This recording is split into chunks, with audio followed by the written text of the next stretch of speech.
ছোট একটি গ্রামে রোহিত নামের একটি ছেলে বাস করতেন।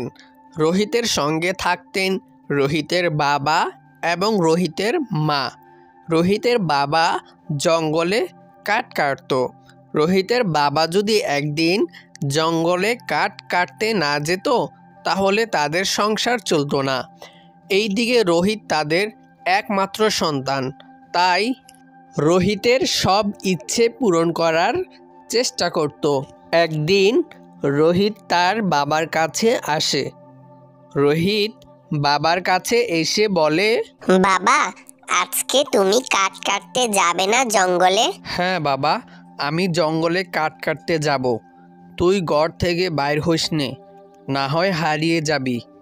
আর তোর কিছু লাগবে আমাকে বল, আমি বাজার থেকে নিয়ে আসব। বাবা, আমার জন্য শুধু চকলেট নিয়ে আসলে হবে, আর কিছুই লাগবে না। আচ্ছা ঠিক আছে, আমি তোর জন্য চকলেট নিয়ে আসব। এই রোহিতের মা, ঘরে কিছু লাগবে? আমি বাজার থেকে নিয়ে আসব, আমাকে বলে দাও। ঘরের সব বাজার শেষ, বাজার নিয়ে তাড়াতাড়ি চলে আইসো, আমার আবার দুপুরে রান্না করতে হবে। আচ্ছা ঠিক আছে, আমি জঙ্গলে যাচ্ছি, কাঠ কেটে বাজারে বিক্রি করে সব নিয়ে আসব। আমি চললাম। এই কথা বলে রোহিতের বাবা কাঠ কাটার জন্য জঙ্গলের উদ্দেশ্যে রওনা দিল।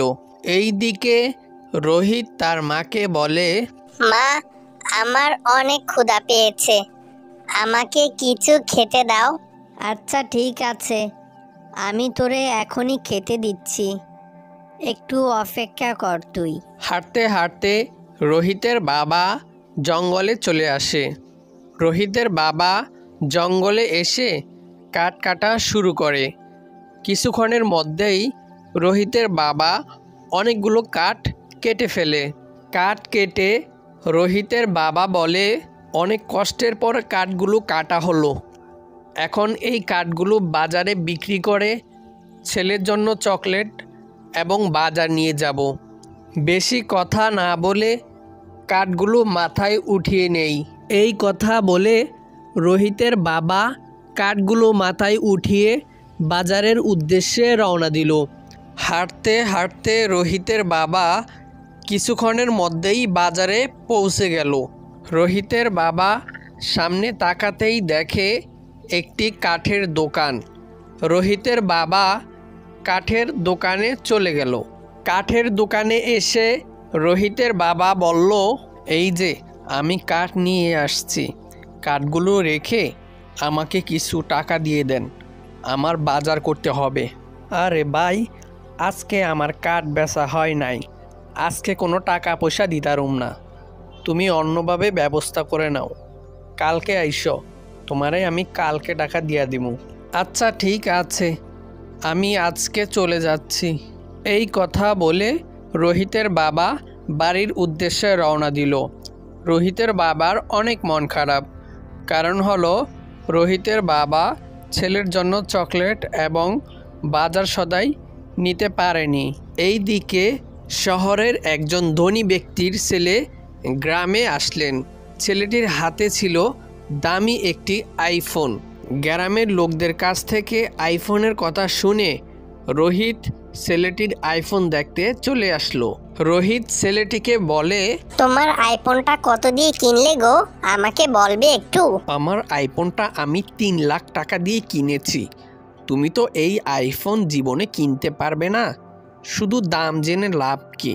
বড়লোকের ছেলেটি রোহিতকে এই কথা বললে রোহিতের অনেক মন খারাপ হয়।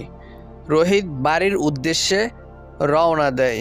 হাঁটতে হাঁটতে রোহিতের বাবার কাছে চলে আসে। বাবার কাছে এসে বলে, বাবা, গ্রামে একটি বড়লোকের ছেলে আসছে, বড়লোকের ছেলের হাতে আমি দামি একটি আইফোন দেখলাম, ওই রকম একটি আইফোন আমাকে কিনে দিতে হবে, না হয় আজ থেকে আমি কিছুই খাবো না। ছেলের মুখে আইফোনের কথা শুনে রোহিতের বাবা বলে, রোহিত, তুই এটা কি কথা বললি? একটা আইফোনের দাম তো অনেক, এমনিতেই কালকে কাঠ বিক্রি করে কোনো বাজার আনতে পারিনি, আমি কোনো আইফোন টাইফোন কিনে দিতে পারবো না, আমি চললাম। রোহিতকে এই কথা বলে রোহিতের বাবা জেদ করে জঙ্গলে চলে যায়। হাঁটতে হাঁটতে রোহিতের বাবা বিশাল একটি নদীর তীরে চলে যায়।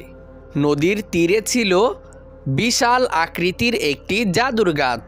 জাদুর গাছটি রোহিতের বাবাকে বলে, হে বৎস, তোমার এত কিসের দুঃখ? আমি হলাম জাদুর গাছ, আমাকে বলো, আমি তোমার সমস্যা সমাধান করতে পারি। আমার ছেলে একটি আমার কাছে আইফোন আবদার করছিল।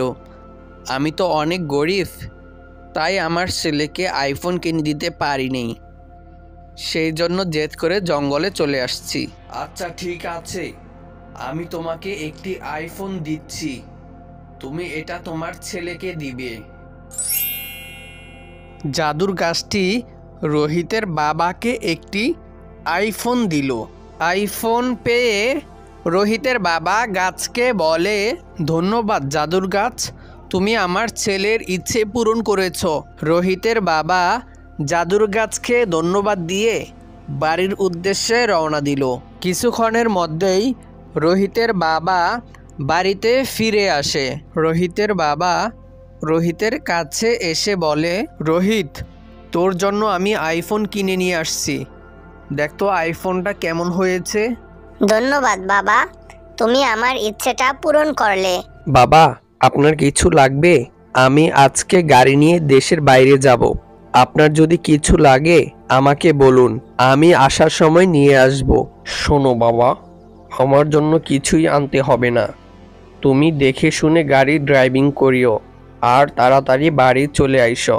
আমি খুব অসুস্থ বোধ করছি। ঠিক আছে বাবা, আমি তাড়াতাড়ি বাড়িতে চলে আসব, তুমি তোমার খেয়াল রাখিও। আমি চললাম। আব্দুর রহমান বাবার সাথে কথা বলে গাড়ির উদ্দেশ্যে রওনা দিল। হাঁটতে হাঁটতে আব্দুর রহমান গাড়িতে পৌঁছে গেল। আব্দুর রহমান ছোট একটি যাত্রীবাহী গাড়ি চালাতো। গাড়ি চালিয়ে যা ইনকাম হতো তাদের সংসার চলে যেত। ছোটকাল থেকে আব্দুর রহমানের মা ছিল না। আব্দুর রহমান তার বাবার সাথে বড় হলো। এই যে দাদা, আপনাদের ঠিকানায় আমি নিয়ে আসছি, এখন আমার গাড়ি ভাড়াটা দিয়ে দেন, আমি চলে যাব। আরে দাদা, আমি তো গাড়িতে ওঠার আগে আপনাকে পেমেন্ট করে দিয়েছি, আপনি হয়তো মোবাইলে SMS দেখেননি, SMS-টা দেখে নিন, আমি গাড়ি ভাড়া দিয়ে দিয়েছি। সরি দাদা, আপনাদের পেমেন্ট আমি বুঝে পেয়েছি, আপনারা আসতে পারেন। যাত্রীদেরকে নামিয়ে দিয়ে আব্দুর রহমান গাড়ি নিয়ে বাড়ির উদ্দেশ্যে রওনা দিল। গাড়ি চালিয়ে আব্দুর রহমান কিছুক্ষণের মধ্যেই বাড়িতে পৌঁছে গেল। বাড়িতে এসে আব্দুর রহমান দেখতে পেল তার বাবা ঘুমাচ্ছে। আব্দুর রহমান তার বাবার খাটের পাশে দাঁড়ালো এবং বাবাকে ডাকতে শুরু করলো। বাবা শুনছেন, আমি এসে পড়েছি, আপনি ঘুম থেকে ওঠেন, আপনার সঙ্গে একটু কথা বলি। আপনার শরীর কি সুস্থ নাকি অসুস্থ আমাকে বলুন। শোনো আব্দুর রহমান, আমার শরীরটা ভীষণ অসুস্থ, অনেক ক্লান্ত লাগতেছে, তাই বিছানাতে শুয়ে একটু বিশ্রাম করলাম। বাবা, আপনার কিছু খেতে ইচ্ছে করে আমাকে বলুন, আমি বাজার থেকে নিয়ে আসব। আব্দুর রহমান, আমার একটা তরমুজ খেতে ইচ্ছে করে, তুমি যদি বাজার থেকে একটা তরমুজ নিয়ে আসতে তাহলে আমি খুশি হতাম। ঠিক আছে বাবা, আমি বাজারে যাচ্ছি, আপনার জন্য তরমুজ নিয়ে আসব, কিন্তু তরমুজের তো অনেক দাম, দেখি কি করা যায়। আপনি বাসায় থাকেন, আমি বাজারে যাচ্ছি। এই কথা বলে আব্দুর রহমান তরমুজ কেনার জন্য বাজারের উদ্দেশ্যে রওনা দিল। আব্দুর রহমানের বাড়ি থেকে বাজার অনেক দূর, তাই আব্দুর রহমান হেঁটে হেঁটে বাজারে পৌঁছে গেল। বাজারে ছিল বড় একটি তরমুজের দোকান। আব্দুর রহমান হাঁটতে হাঁটতে দোকানওয়ালার কাছে আসে এবং দোকানওয়ালাকে বলে, এই যে ভাইয়া, একটা তরমুজের দাম কত? আমাকে একটা তরমুজ দিন। আরে ভাই, দেখতে পারতেছেন না এখানে সাইনবোর্ড দেওয়া আছে, পিস 1000 টাকা করে, আপনি নিলে নেন, না নিলে নাই। তরমুজ বিক্রি করার অনেক কাস্টমার আছে। আব্দুর রহমান তরমুজ কিনে মাথায় নিল এবং বাড়ির উদ্দেশ্যে রওনা দিল। কিছুক্ষণের মধ্যেই আব্দুর রহমান বাড়িতে পৌঁছে গেল। আব্দুর রহমান দেখতে পেল তার বাবা খাটে বসে আছে। আব্দুর রহমান তার বাবাকে বলল, এই যে বাবা, আপনার জন্য তরমুজ নিয়ে আসছি, এখন তরমুজটা খেয়ে নিন। আব্দুর রহমান, তুমি আমার তরমুজ খাওয়ার ইচ্ছে পূরণ করলে, সৃষ্টিকর্তা তোমার সব ইচ্ছে পূরণ করুন।